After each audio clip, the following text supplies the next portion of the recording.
Bienvenido seas a la casa del Señor esta mañana. Salúdese porque después del culto todos salimos corriendo.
Ya estaba preparado el viernes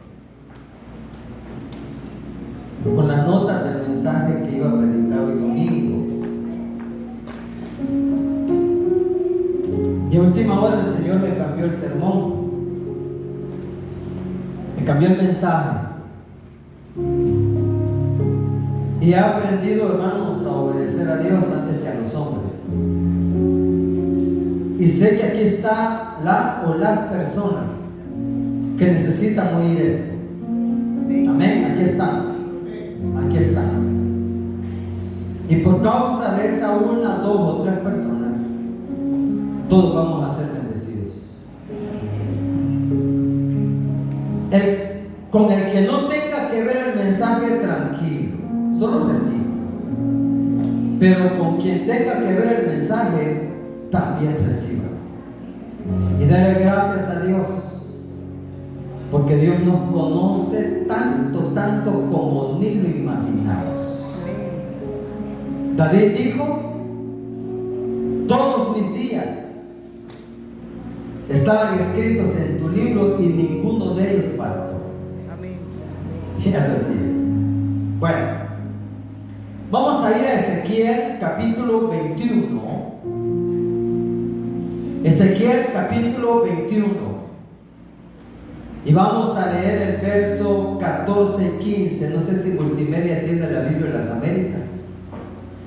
Ojalá que la tenga la Biblia de las Américas, porque en esa versión es que lo voy a leer. Es la única versión que dice lo que quiero que usted entienda esta mañana. Ezequiel 21, verso 14 y 15. Padre, gracias por tenernos esta mañana en tu casa. Estamos muy, pero muy agradecidos contigo por darnos un lugar donde congregarte, servirte, adorarte y recibir tu palabra. Hoy vamos a recibir tu palabra. Vamos a recibir tu mensaje. Vamos a recibir los pensamientos de tu corazón. Señor, tú en todo siempre vas a tener la razón y nosotros nunca.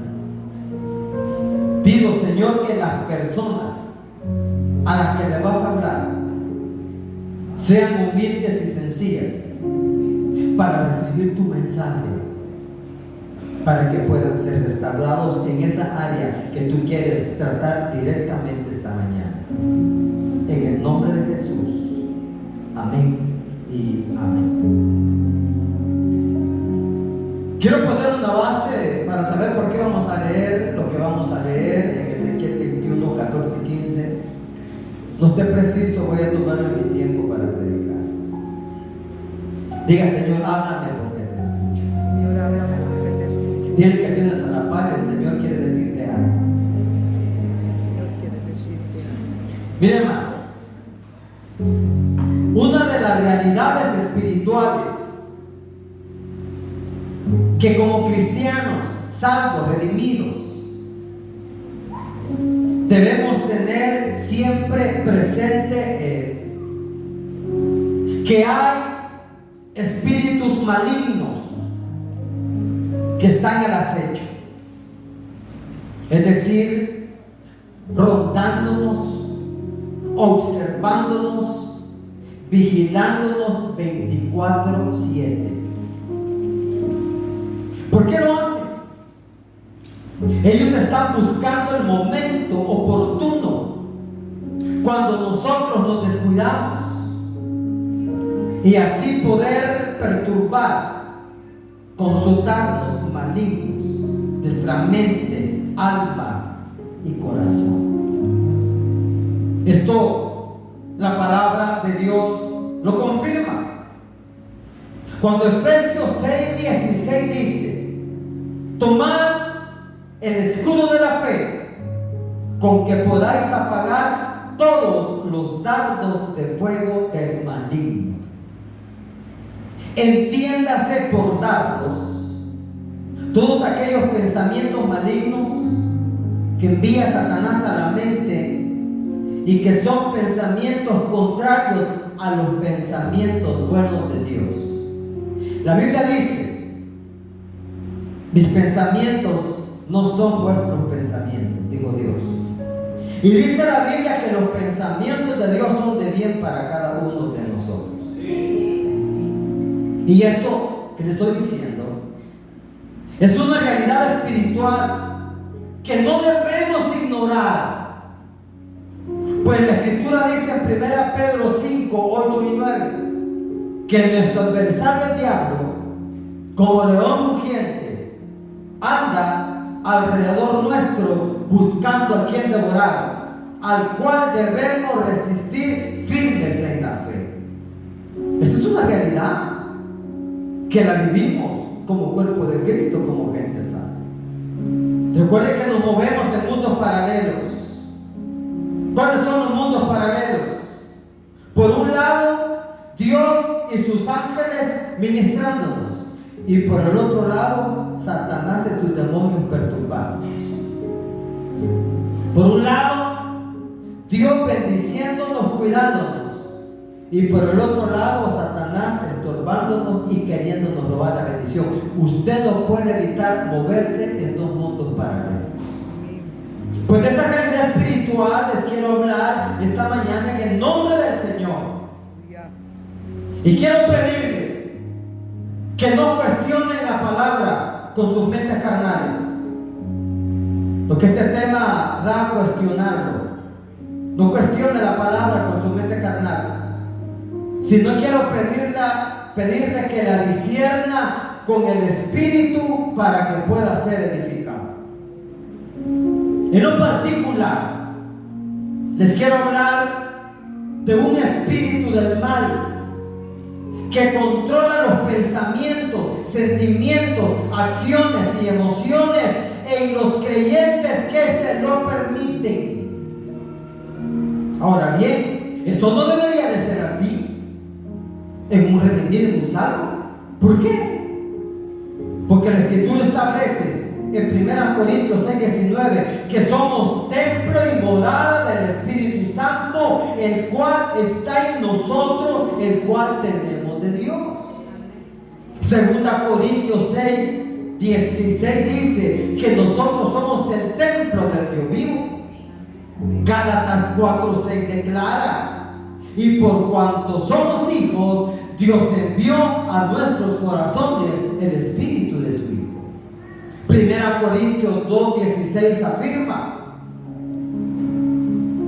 que nosotros tenemos la mente de Cristo. Ahora bien, y ponga atención, ahora bien, si nosotros somos la morada del Espíritu Santo, si somos el templo del Dios vivo, si el Padre envió a nuestros corazones el Espíritu de Cristo, y si tenemos la mente de Cristo, ¿cómo puede ser posible entonces que un espíritu maligno aceche al creyente y pueda manipular su mente y sus emociones? ¿Cómo puede ser posible eso? Le explico. Es una realidad que nadie puede negar, que nuestros pensamientos producen en nosotros sentimientos y reacciones buenas o malas, dependiendo de la fuente que venga la influencia a nuestra mente, es decir, a nuestros pensamientos, los cuales se manifiestan en nuestras emociones. Un pensamiento se manifiesta en una acción, en una emoción. Muchas veces lo que hacemos primero lo sentimos, pero antes de sentirlo lo pensamos. Por eso la Escritura nos manda en 2 Corintios 10:5 a llevar cautivo todo pensamiento a la obediencia a Cristo por causa de la influencia maligna que pueden tener nuestros pensamientos. Usted no me va a mentir, pero en más de alguna ocasión, más de un dardo del maligno le ha tirado el diablo en su mente. ¿Sabe que a mí me lo tiró? Cuando fui al doctor y me vi el pie negro, morado, negro completamente y así. ¿Sabe cuál fue el dardo que el diablo me tiró? ¿Te acordaste del pastor tu amigo que le quitaron el pie? A vos te lo van a quitar. Y se apoderó de mi mente ese dardo. Y hermano, lo reprendí, lo deseché de mi mente. Le dije: Señor, la última palabra la tienes tú, no el diablo. Y aquí estoy, sana. El diablo manda dardos, hermano. Por eso la Biblia nos manda en 2 Corintios 10:5 llevar cautivo todo pensamiento a la obediencia a Cristo. Entiéndase por emociones, las reacciones, la respuesta al efecto de una situación mental o real de cierto acontecimiento emocional que nos puede pasar. Eclesiastés 10:8 es un verso clave para entender esto, cuando dice: el que hiciere hoyo caerá en él, y al que aportillare vallado le morderá la serpiente. Este verso nos habla claro que aportillar el vallado, es decir, abrir puerta, le dará entrada a Satanás, la serpiente, a nuestra mente, pero si nosotros se lo permitimos. Por eso, hermano, debemos cerrarle toda puerta al enemigo para que no tenga entrada en nuestra mente y en nuestra alma, y para poder evitar que controle y cause un efecto negativo en nuestras emociones, que son el resultado de nuestra manera de pensar y de nuestros pensamientos. Quiero pedirles madurez espiritual en lo que vamos a leer en Ezequiel 21, 14-15, en la Biblia de las Américas. ¿Por qué les pido madurez espiritual? Para entender lo que vamos a predicar esta mañana. Dice Ezequiel 21, 14 y 15, vive en las Américas: tú pues, hijo de hombre, profetiza y bate palmas. Sea la espada duplicada y triplicada, la espada para los muertos. Oiga, esto es lo que me llama la atención. Es la espada de la gran víctima que nos tiene rodeados, para que sus corazones se acobarden y caigan muchos. La versión de la Biblia libre, en el verso 15 dice: para que pierdan el valor y caigan muchos. Y quiero centrar la predicación en lo que el Espíritu Santo me hizo poner mucha atención, y es en la expresión: la gran víctima que los tiene rodeados, para que sus corazones se acobarden y caigan muchos.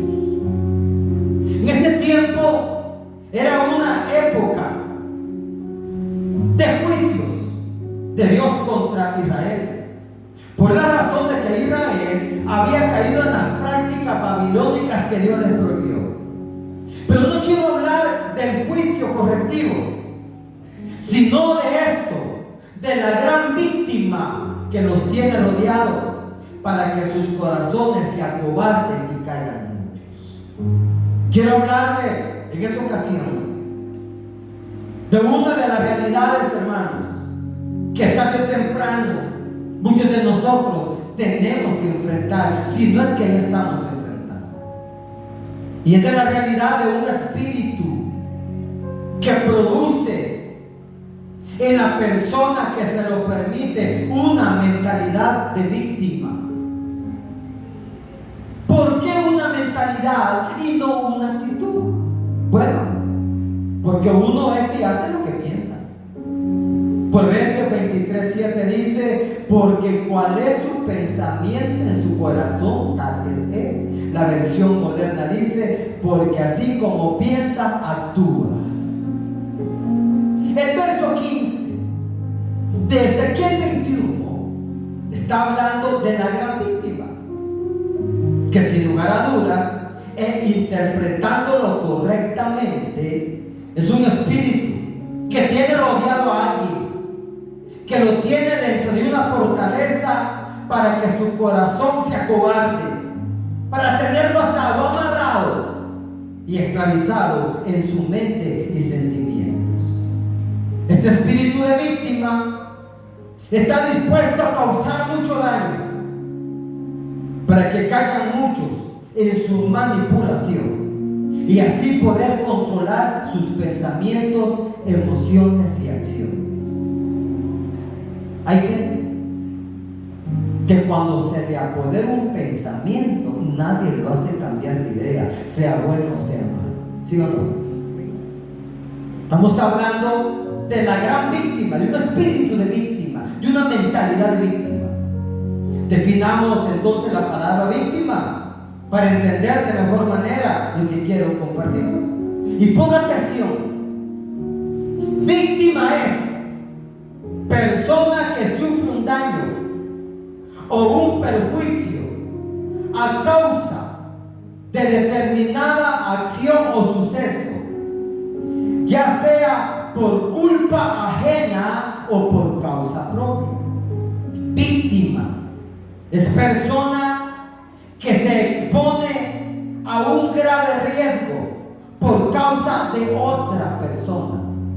Víctima, persona que sufre las consecuencias de sus propias acciones o las consecuencias de otros. Sinónimos de víctima: víctima es alguien que es vencido, herido, derrotado, destruido, maltratado, muerto, humillado, atormentado, abusado, dañado, lastimado. Esa es una víctima. ¿Sabe? Si usted se identifica, amén, y si no, tampoco. Pero hay personas cristianas siempre están sufriendo emocionalmente. Incluso cuando uno los escucha hablar, sus palabras siempre son de sufrimiento. Sus palabras siempre son de pena, de derrota, de fracaso y de tristeza siempre. Son personas que aunque sean creyentes, no pueden salir adelante, hermano, a pesar de creer profundamente en su corazón que la palabra de Dios es fiel y verdadera. Pero todo esto puede ser el resultado de un problema espiritual, que el conocimiento de la palabra en tu mente no te permite vencer. Puedes saber mucho acerca de la Biblia, pero el hecho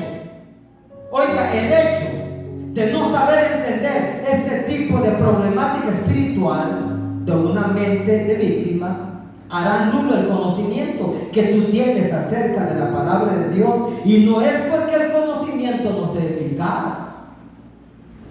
Este problema de que le estoy hablando y que va entrando en la mente de una manera sutil o sea silenciosa para quedarse en el corazón es la mentalidad de víctima.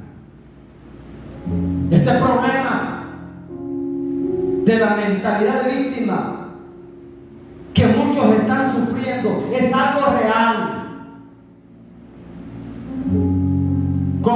Alguien te dañó, alguien te hizo mal, alguien te humilló, alguien te dio la espalda, alguien te pagó con mal el bien que le hiciste, alguien siempre te ha visto de menos.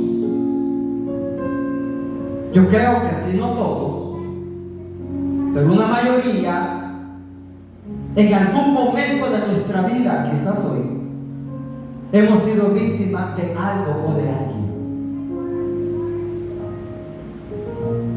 En algún momento de nuestra vida hemos sido víctimas de algo o de alguien y eso no ha sido sanado todavía. Todavía causa problemas. La mentalidad de víctima viene como resultado de un problema que sí te sucedió, de algo que sí te pasó. Pero pasaron los años, pasó el tiempo y no lo pudiste superar ni manejar. Algo o alguien te provocó un dolor interno o externo de tal manera que fuiste víctima de eso en una época de tu vida, o si recién te pasó o te está pasando. Y resulta, hermano, que ese daño lo has venido arrastrando por mucho tiempo y no has podido superarlo, y permanece en tu mente y en conflicto tu corazón cuando te acuerdas del daño que te hicieron, del dolor que te provocaron, de la humillación que te hicieron. Si bien es cierto, ya no lloras, pero el recuerdo está ahí.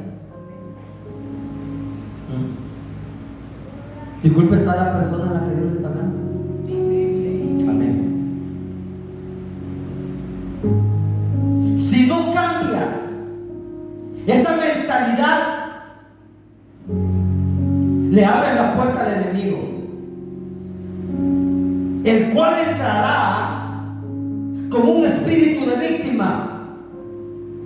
Y cuando ese espíritu entra en una persona, causa un daño terrible, aún físicamente. Y muchos hermanos, por tener esa mentalidad de víctima, no pueden proyectarse, no pueden salir adelante, no logran alcanzar sus metas, fracasan en lo que emprenden, a pesar de creer en las promesas de Dios. Muchos, aunque han pasado los años, siguen siendo víctimas de lo que les hicieron, de lo que les sucedió, de algo duro que les tocó vivir por causa de otra persona o de otros. Y cuando Dios les da la oportunidad de ser ayudados, se niegan a recibir esa ayuda porque caen en un estado emocional de conmiseración, soledad y lástima, que es una manifestación real y literal del espíritu de víctima que está afectando a la persona que se encuentra en esa condición. Le voy a poner un ejemplo. Antes de eso, hay gente que fue víctima de una estafa en su negocio y le fue mal. Fueron víctimas de alguien que los estafó. Y cuando quieren emprender otro negocio no lo hacen, porque piensan que van a ser víctimas otra vez y no pueden proyectarse y nunca pueden comenzar de nuevo otra vez. Hay mujeres que fueron víctimas de un matrimonio, de un esposo irresponsable maltratador.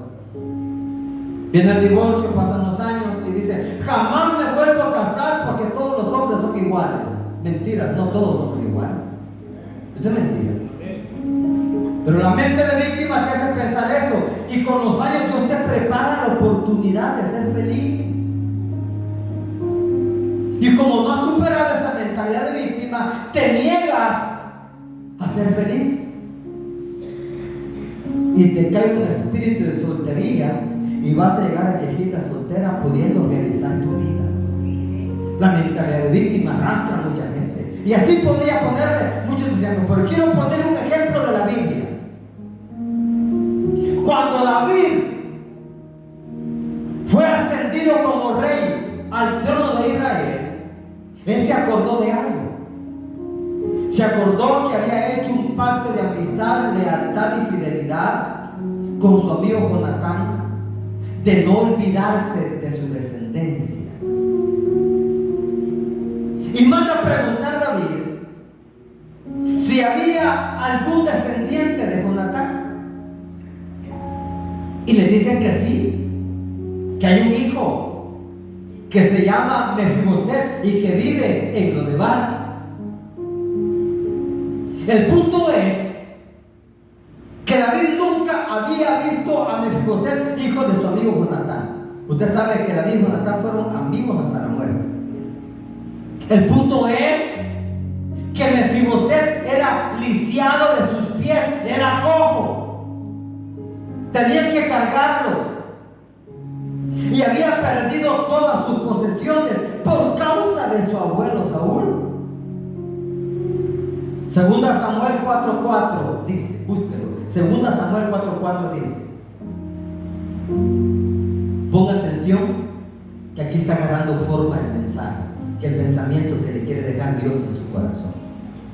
Segunda Samuel 4:4 dice: y Jonatán, hijo de Saúl, tenía un hijo lisiado de los pies. Tenía 5 años de edad cuando llegó de Jezreel la noticia de la muerte de Saúl y de Jonatán. Y su nodriza lo tomó y huyó. Y mientras iba huyendo apresuradamente, se le cayó el niño y quedó cojo. Su nombre era Mefiboset.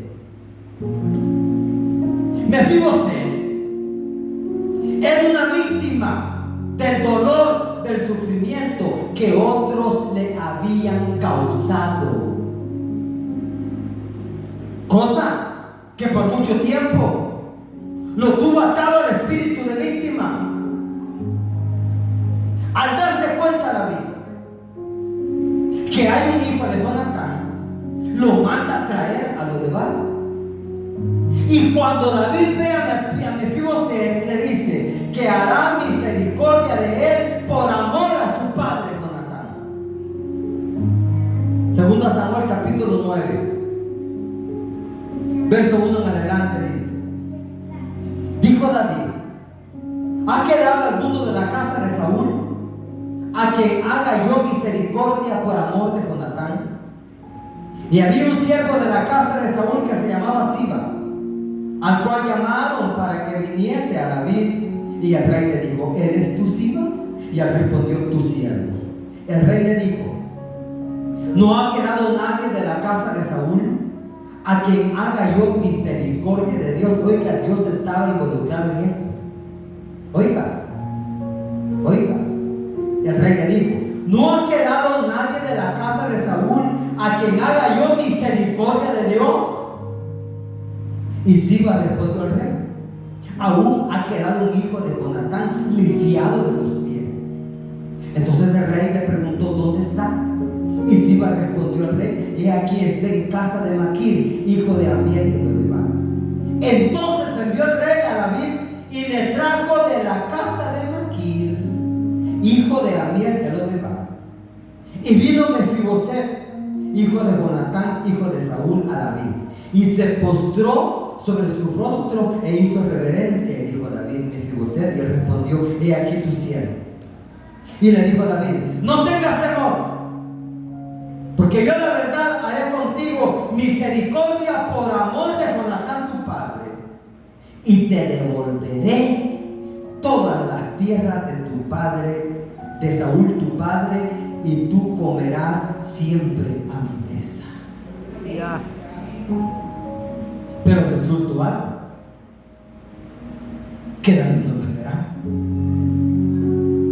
Cuando Mefiboset está frente a David y escucha esto, como que no lo asimila, y en vez de gozarse, en vez de alegrarse por la bendición, mire cuál fue la reacción de Mefiboset. Verso 8. Él, inclinándose, dijo: ¿quién es tu siervo para que mires a un perro muerto como yo? Imagínense la reacción de Mefiboset, en vez de alegrarse. Pero sabe, David no le dio mucha importancia a su reacción, porque David sabía quién era Mefiboset en realidad, y dio órdenes estrictas en favor de Mefiboset, a pesar que le dijo: soy un perro muerto, para que me veas. Verso 9 en adelante.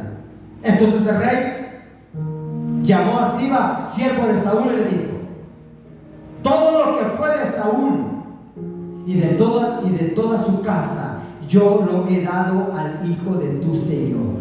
Tú pues le labrarás las tierras, tú con tus hijos y tus siervos, y almacenarás los frutos, para que el hijo de tu señor tenga pan para comer. Pero Mefiboset, el hijo de tu señor, comerá siempre a mi mesa. ¿Y qué le acababa de decir Mefiboset? ¿Y qué le acababa de decir? ¿Por qué me mires? Soy como un perro muerto. Y tenía Siba 15 hijos y 20 siervos. Y respondió Siba al rey: conforme a todo lo que ha mandado mi señor el rey a su siervo, así lo hará tu siervo. Mefiboset, dijo el rey, comerá mi mesa como uno de los hijos del rey. Y tenía Mefiboset un hijo pequeño que se llamaba Micaía. Y toda la familia de la casa de Siba eran siervos de Mefiboset, y moraba Mefiboset en Jerusalén, porque comía siempre a la mesa del rey y estaba lisiado de ambos pies. Aquí hay 3 detalles importantes a considerar. Primero, Mefiboset significa alguien a quien destruye la vergüenza. Mefiboset significa alguien a quien destruye la vergüenza. Esa era la condición de Mefiboset. Había sido víctima de la vergüenza por el daño que había recibido por otros y por su condición física, que era lisiado de sus pies. No se podía mover por sí mismo y siempre tenía que cargarlo. Segundo, vivía en Lodebar, que significa lugar sin pasto, tierra seca, lugar de olvido. Y fue llevado a vivir a Jerusalén, que significa lugar de paz. Se ve claramente, hermanos, que Dios quería restituir, es decir, bendecir, cambiar la vida, el entorno y la condición de Mefiboset, lugar de paz. ¿Alguien está entendiendo esta mañana? Tercero, cuando está frente al rey David y éste le ofrece devolverle lo que perdió, es decir, su herencia, y que va a vivir en el palacio del rey y va a comer a su mesa, Mefiboset le responde a David desde su dolor, desde la conmiseración de su alma, desde su condición de víctima. Leímos el verso 8. Y él, inclinándose, dijo: ¿quién es tu siervo para que mires a un perro muerto como yo? La Nueva Versión Internacional dice: Mefiboset se inclinó y dijo: ¿y quién es este siervo suyo para que su majestad se fije en él, si no algo más que un perro muerto? La traducción en lenguaje actual dice: Mefiboset volvió a inclinarse delante de David y dijo: ¿a qué se debe que su majestad me trate así? Un perro muerto y yo somos la misma cosa. La versión del Nuevo Mundo dice: ¿quién es su siervo para que hayas vuelto tu rostro a un perro muerto como yo? La Nueva Biblia de América dice: Mefiboset se inclinó y dijo: ¿por qué me miras con tanta bondad? Si no valgo nada, pues soy igual que a un perro muerto. Note lo afectado que estaba Mefiboset en sus pensamientos, emociones y sentimientos por el daño que otros le habían causado. ¿Por qué me miras con tanta bondad? Si no valgo nada, pues soy igual que un perro muerto. Pero ¿sabe? David no lo veía como un perro muerto. No, David lo estaba viendo como un heredero, como un príncipe, como uno que era digno de vivir en el palacio y sentarse a la mesa del rey. Así lo estaba viendo David.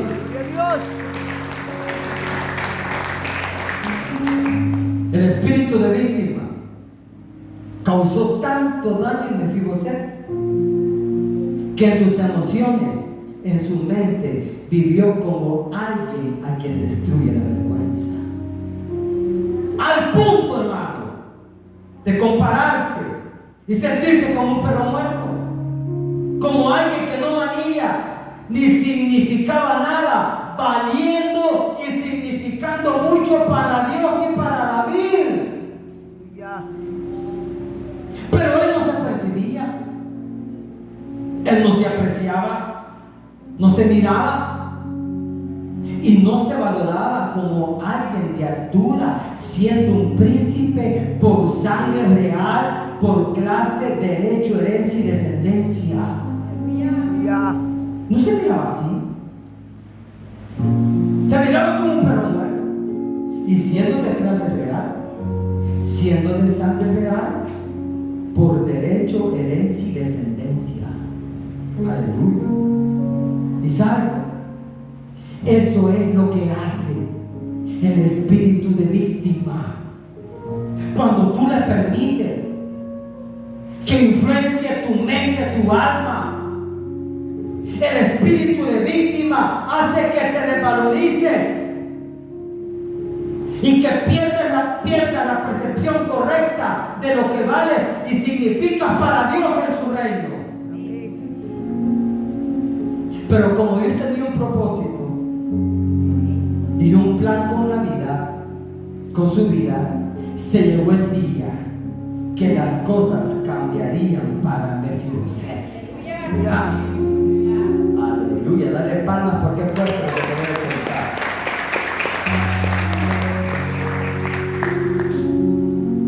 Mefiboset había vivido como el que lleno de vergüenza. Así se miraba y se percibía. Nunca salió como príncipe ni un heredero, sí. Pero Dios dijo: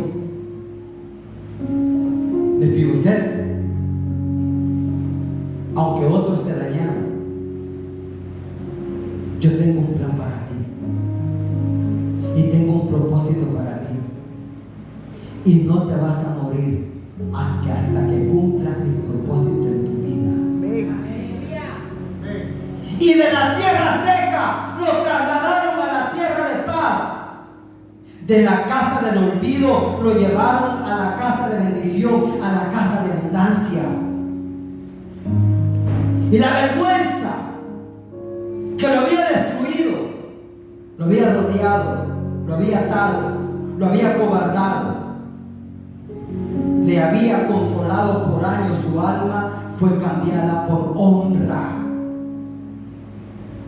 Y de estar en la soledad, en el anonimato, en la miseria, en el olvido, en el abandono, fue llevado al palacio del rey, no a vivir como un esclavo, sino como príncipe, porque eso era lo que era en realidad lo que yo sé.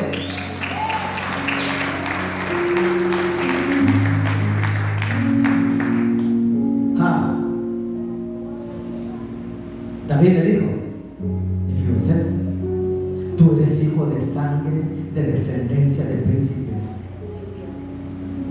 Tú tienes que vivir en mi palacio y comer a mi mesa como mi hijo, y no era hijo paterno. Es que la bendición de Dios estaba sobre alguien que lo habían herido y lo habían humillado demasiado. ¿A quién estará hablando el Señor? Y después de perderlo todo, le fue devuelto aún más de lo que perdió, porque David le dio la herencia de su abuelo Saúl y la de su padre Jonatán.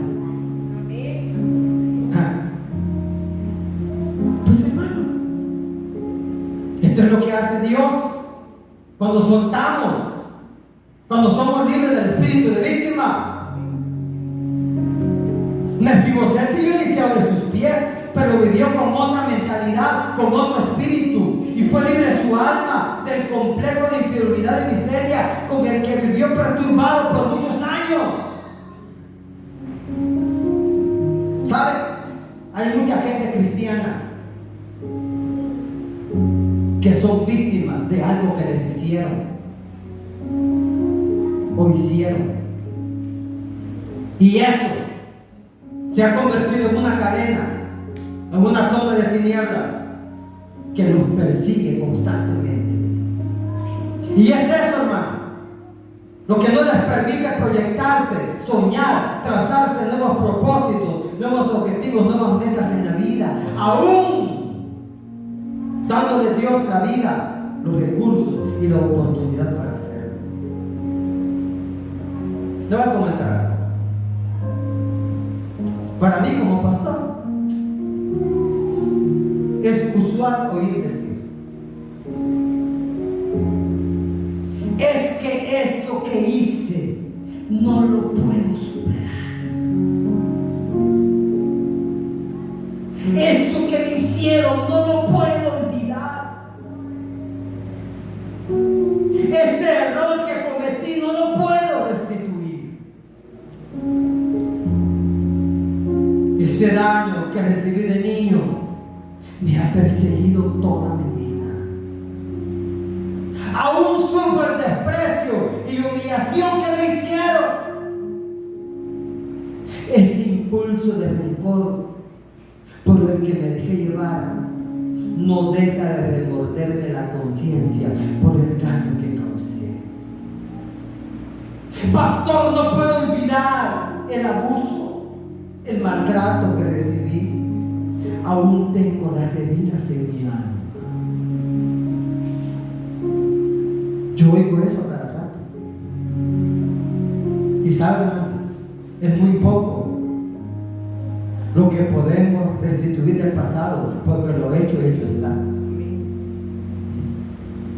Lo que sí podemos hacer es proponernos a no volver a hacer lo mismo y a no volver a caer en el espíritu de víctima. Eso sí lo podemos hacer. Tú tienes que ser libre a quien Dios le está hablando. Tú tienes que salir del espíritu de víctima. ¿Cómo? Cambiando de actitudes. Es decir, empezar a hacer las cosas que no has hecho por sentirte víctima de tus errores. Voy terminando. Recuerda que Dios es un Dios de oportunidades y nuevos comienzos. Y hoy, por medio de su palabra, te está dando la oportunidad de empezar de nuevo. Pero debes cambiar tu manera de pensar para que pueda cambiar tu manera de vivir, hablar, actuar, ser y hacer. Yo sé, hermano, soy consciente que hay cosas difíciles de olvidar, ya sea por trauma, culpa, dolor, frustración, remordimiento, vergüenza. Pero tenemos que aprender a superarlo y seguir adelante, no como traumados, ni frustrados, ni sintiéndonos culpables o acusados. Solo debemos de aprender la lección de gracia que Dios nos quiso enseñar. Las cicatrices posiblemente nos queden, ya sean físicas o en el alma, pero eso no va a impedir que Dios cambie tu entorno y mi entorno y te bendiga. Porque ¿sabes algo? Dios se glorificará en nuestras vidas, pero cuando soltemos y seamos libres del espíritu de víctima. Mefiboset siguió el cielo de sus pies, pero vivió con otra mentalidad, con otro espíritu. Vivió como heredero, viviendo en el palacio, comiendo siempre en la mesa del rey y lisiado de sus pies. Le dieron su lugar de príncipe después de estar en la tierra del olvido. Y hasta que Mefiboset dejó de pensar y actuar como víctima, dejó de percibirse como un perro muerto. ¿Qué le dijo a David? ¿Por qué me miras con tanta bondad? Si no valgo nada, pues soy igual que un perro muerto. Y mire qué hermoso. Dios tuvo tanto cuidado de Mefiboset que le preparó a un maquir para que lo cuidara y lo protegiera, y le preparó a un David para que lo honrara y lo bendijera. Y sabe, Maquir es figura del Espíritu Santo y David es figura de Cristo, que de igual manera están para cuidarnos, ayudarnos, apoyarnos, protegernos y bendecirnos cuando nos dañan y creemos que no valemos nada por nuestras imperfecciones. No te desvalorices porque fallas. No te desvalorices porque pecas o has pecado. No te desvalorices, porque hay sangre para limpiar pecados. Y hay un intercesor entre el cielo y la tierra, Jesucristo. Hay gente que se desvaloriza tanto que nunca toma su posición de reino. Hermano, suelta de una vez por todas el espíritu de víctima,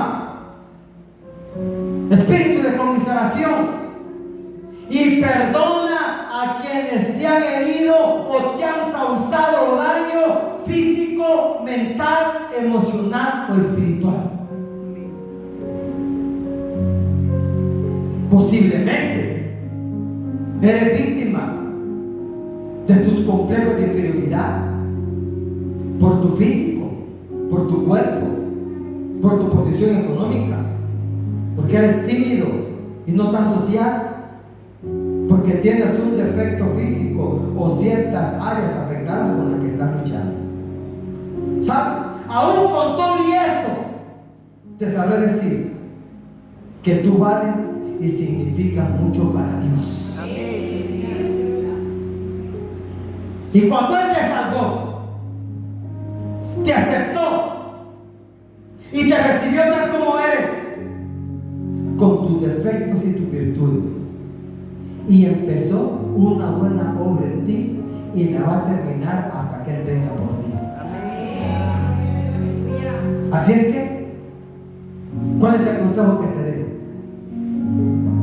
Toma tu lugar como hijo de Dios que eres y vive la vida de abundancia que Dios asignó y diseñó para ti desde el día que te salvó. La Biblia establece que somos hijos del Rey, que somos reyes y sacerdotes para Dios, que somos su especial tesoro, que somos nación santa y su pueblo escogido. Y la palabra de Dios declara que ya fuimos justificados y que estamos siendo perfeccionados y transformados de gloria en gloria por el Espíritu de Dios. Ya no seas víctima de lo que otros te hicieron. Ya no seas víctima de lo que hiciste. Toma tu lugar en el reino de Dios, lugar que te pertenece por llamado, asignación, derecho y promesa. Yo no sé cuántos han sido afectados por ese espíritu de víctima.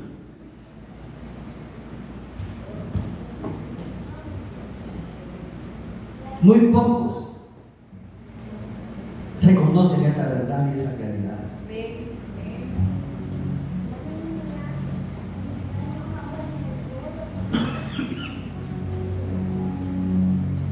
Porque les da vergüenza reconocer que son víctimas de los complejos de inferioridad. A nadie le gusta acordarse del daño recibido, porque todavía sufre por eso. Hay muchos creyentes en las iglesias evangélicas que en su niñez, adolescencia, juventud les hicieron algo, les provocaron daños y no han podido superar. Y eso les priva de que se proyecten, de que sueñen, de que salgan adelante, porque siempre esa sombra de víctima los persigue. Hermanos, el que esté en Cristo, nueva criatura es. Las cosas viejas pasaron y todas están siendo hechas nuevas. ¿Es cierto alguien te dañó? Perdona.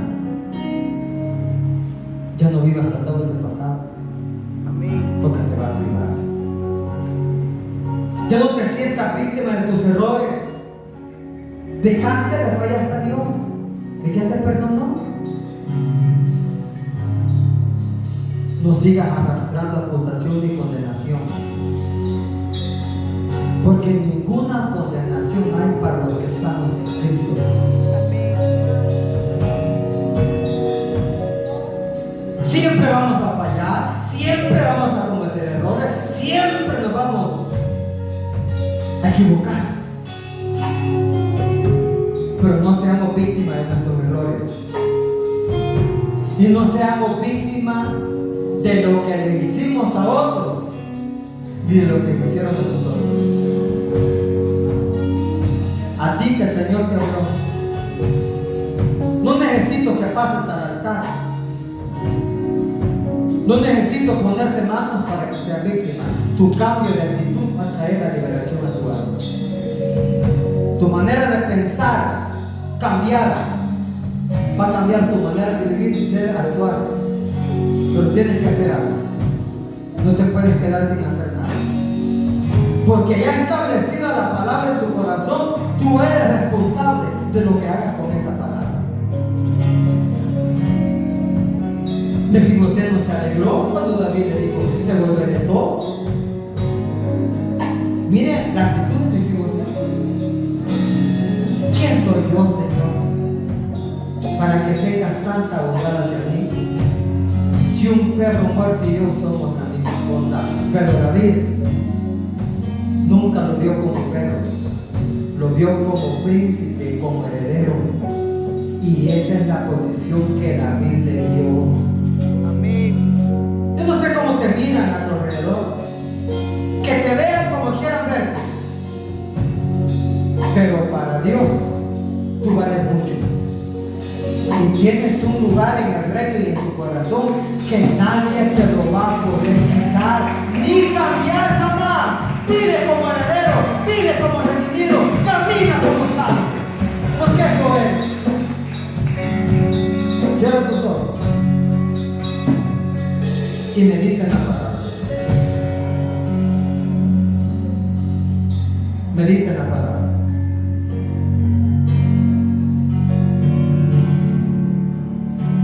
Medita en la palabra. Aprópiate de ella.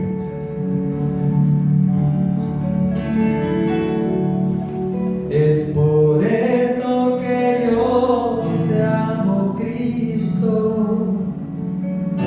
Es por eso que te alabaré. Aleluya. Me diste amor cuando nadie me quiso amar. Es por eso que yo te amo, Cristo.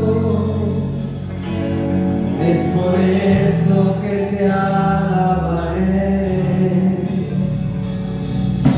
Me diste amor cuando nadie me quiso amar. Razón de vivir, razón de vivir. Me diste cuando ya no te quería. Así es.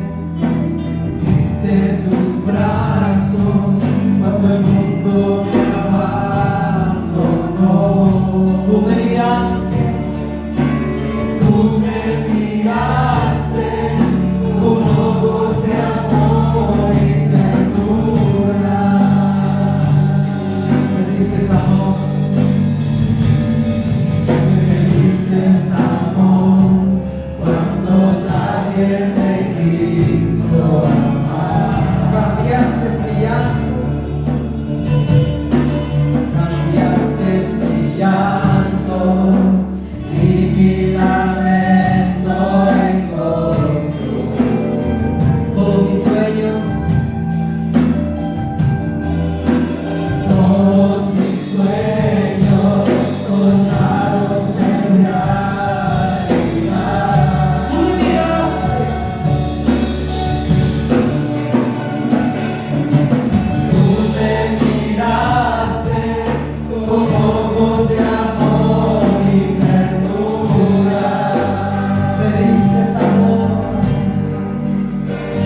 Que el Señor te habló. Los que nos están viendo en YouTube, sean bendecidos con esta palabra. Toma el lugar con el que Dios te designó cuando te llamó. Tú no eres cualquier cosa. Para empezar, eres un hijo de Dios, por derecho, llamado y promesa.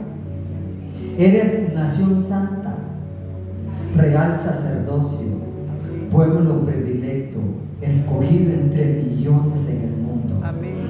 Nómbrate dichoso por lo que eres y no aceptes lo que otros dicen que eres, porque aquí lo que vale y lo que cuenta es lo que el Padre Celestial dice que eres.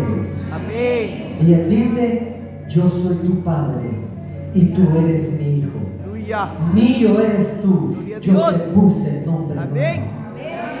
Vamos a Dios. ver tu lugar.